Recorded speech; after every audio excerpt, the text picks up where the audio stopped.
welcome back to another video.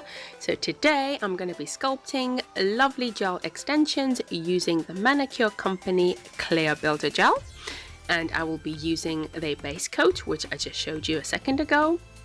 So I have prepped my nails off camera. I've filed, I've buffed, I've pushed back the cuticles, you know, all the usual stuff that you would expect when doing a prep. So I am just going to go in with the base coat to start building my lovely nails. Now, for the sake of this video, I'm only going to do one nail with you, well, one thumb, because we'll be sitting here forever if I have to do all 5 fingers. I'm still new at this, so it takes me a little bit longer, and oops, yes, I dropped the gel bottle. As I was saying, it takes me a little bit longer to do these compared to probably other experienced professionals.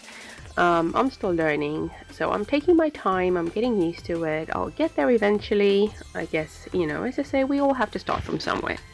So this is me starting again and learning. So here we go. I'm taking a tad bit of gel and squishing it into my brush, into the bristles of my brush. I call this warming up my brush because I find it's much easier for me to sculpt the nails once my bristles are loaded basically with the builder gel. I'm going to take a little bit and attach it to the free edge of my natural nail and just create the length of the nail first and just the basic structure of it. And I find when I'm starting with this, I prefer actually building my nail a little bit longer than what I would actually like it to be, because in this way I've got more nail to work with in terms of filing it down and how I'm going to shape it.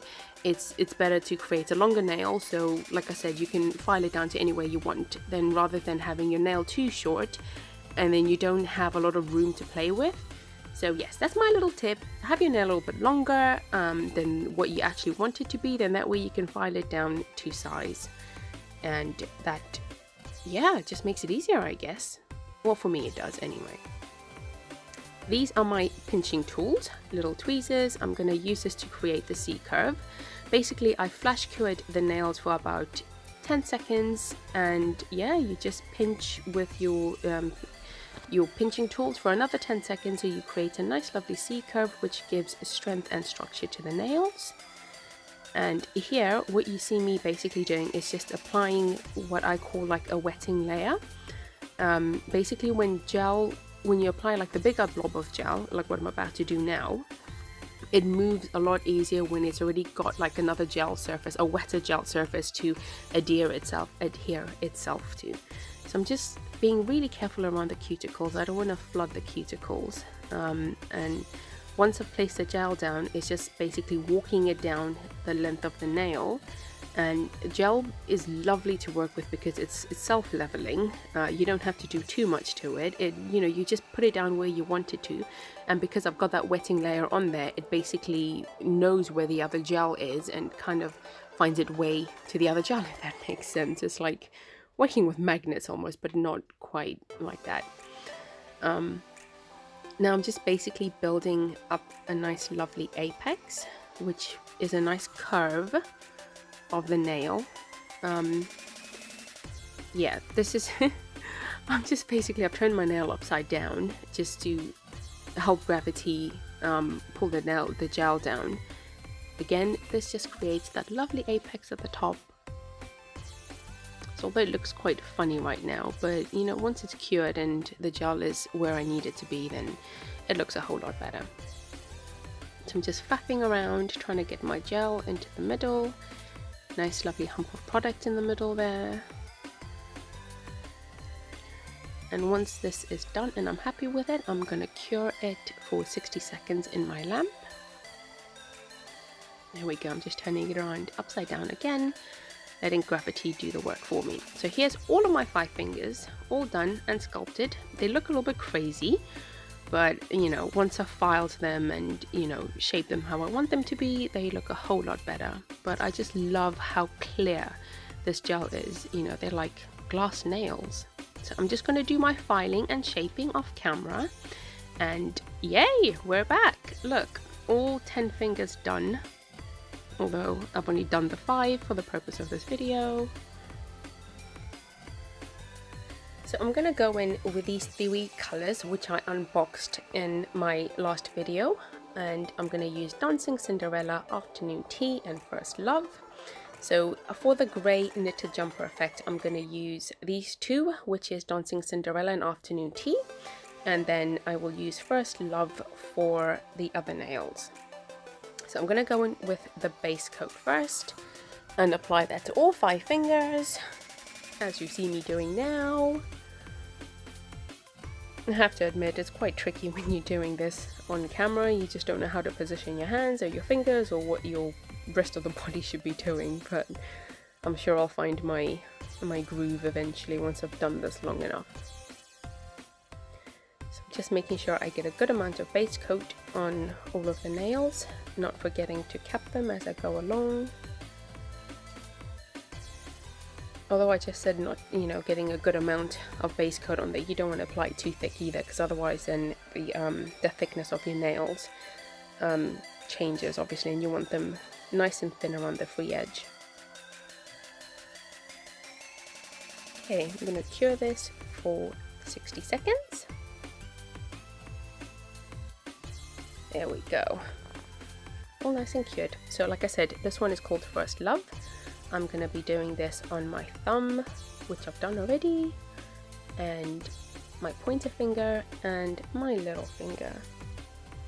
I am going to do 1 coat on camera, and I will do the other 2 coats off camera.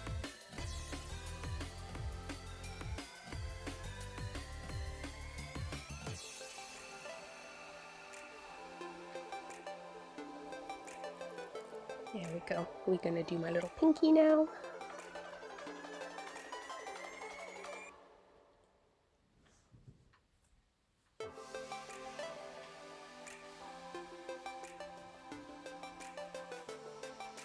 Yeah, I should be using my cleaner brush to do that, but we're just going to pretend that didn't happen. There we go, just capping that. And that's all 2 layers done.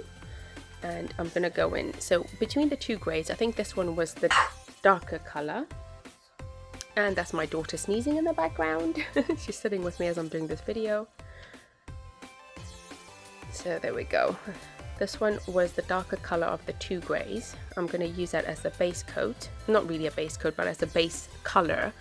And then I'll use the lighter one on top to create the knitted jumper effect. So when it comes to getting the color all nice and neat, I prefer using my little detailer brush to go around the cuticles and around the edges and the side walls. I find this a lot easier than actually using the brush that comes with the gel polish. I find I can get in as close as I possibly can without making too much of a mess and worrying about flooding the cuticles and so on. I just get a neater, better application with this. I'm just going to go in and do the other finger. Both me and my daughter are fighting off colds over this festive season, so you can hear her sniffling and sneezing in the background. And she did say sorry, so sorry YouTube! And there we go. I'm just getting in there, being nice and careful again, making sure I get all the right places, but trying my absolute best not to make a mess. Just capping the free edge there.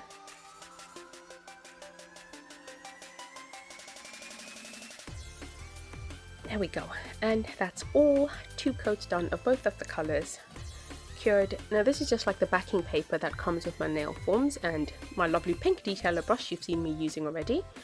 And I'm gonna take the lighter color, which was Afternoon Tea. This was the lighter of the 2 greys.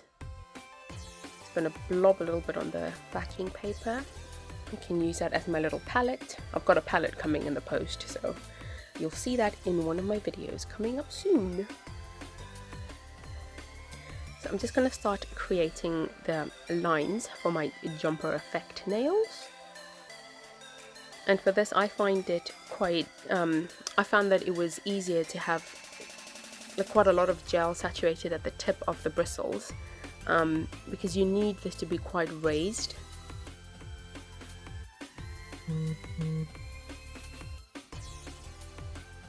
There we go. trying to keep my hand as steady as possible, but like I said, this is not easy when you're trying to do it and you're recording at the same time, because you know, I just don't know where to place my hands and making sure I'm still in view of camera. So I cure in between each line that I do. I sort of flash cure for about 10 seconds. And I had the most ultimate boo-boo happening here. So I realized my camera was not recording when I was actually doing the rest of the lines. And it's only when I was editing, I was just like, oh my gosh, yeah. So I am so sorry, guys. You didn't get to see me do, you know, the actual zigzag lines for the sort of jumper effect. But here I am, trying to create the rest of it nonetheless. These are just like the lines on the side, but as you can see, like down the middle in between the two main lines that you saw me doing earlier on, I've just sort of got like, I wouldn't say it's like a zigzag, but you know, it's kind of like the lines that you'd get on your jumper, I guess. Hence the name Jumper Effect Nails. But you should hopefully see me doing it on the other finger. So that's what it looks like. I'm sorry you didn't get to see me do the whole thing. It's just one of those life moments. I couldn't believe it when I realized that, you know, it wasn't recording. I was like, no! Anyway, I'm just going in again and doing the same thing that I did with the other nail. Starting with these two lines.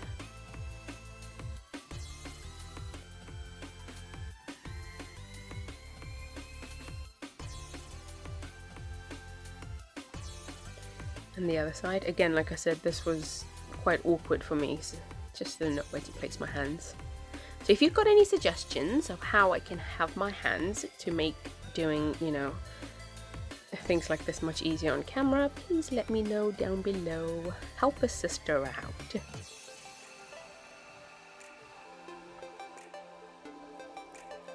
I'm just trying to be as careful as I can. Didn't realize how much my hand's actually shaking once you start trying to create like intricate lines. So with this one, I'm gonna go with sort of like a swirly kind of like design, just going round, nice curves.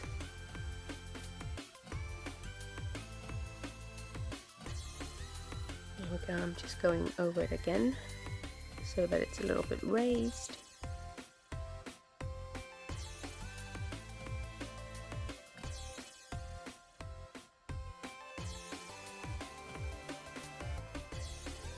I'm going to cure that again for 30 seconds. I think I did for 10 seconds, sorry. But it's just a flash cure, just to make sure that the line stays in place and I don't smudge it.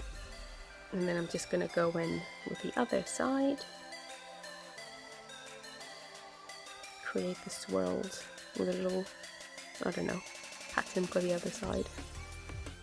Don't know how to describe it.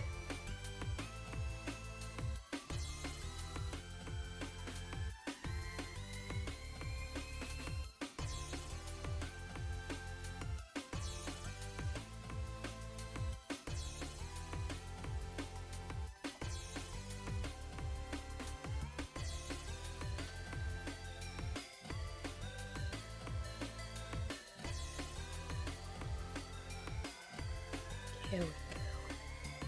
I'm hoping you can start to see the jumper effect taking place now.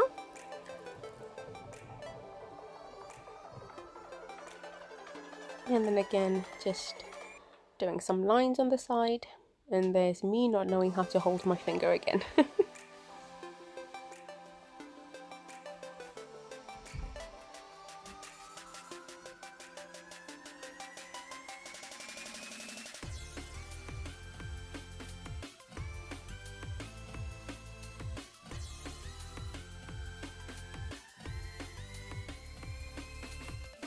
There we go. I'm gonna cure that. Now, because I've done all of my lines, I'm going to do a full 60-second cure on this. It's because I've got the gel quite raised in some places. I want to make sure that it's cured all the way through. So there we go. That's all of them done. And now I'm gonna go in with a top coat. And this is my favorite part. I just absolutely love watching top coat go on gel polish. It just crisps everything up and just makes it look so beautiful. I could just watch like people doing top coat on nails all day long. So I'm just going all around the free edge or around the side walls, just to make sure that it's all nice and covered. Now on these two nails, because obviously the texture of it is a little bit raised, you do have to put quite a bit of top coat so that it does go in between all the patterns and little bumps and grooves that you've got on there. So you want to make sure it's well top coated.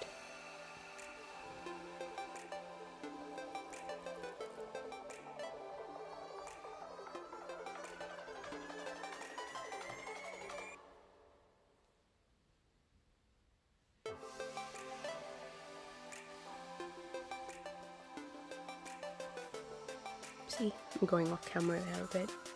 So I am going to cure these again for a full 60 seconds.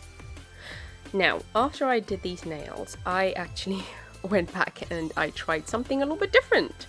So I've got some pictures of my other design that I did. I swapped out the color, I did a red instead, and I did a matte top coat. So let me know which one you prefer, the red color with a gray or the other one. Let me know down below. See you soon!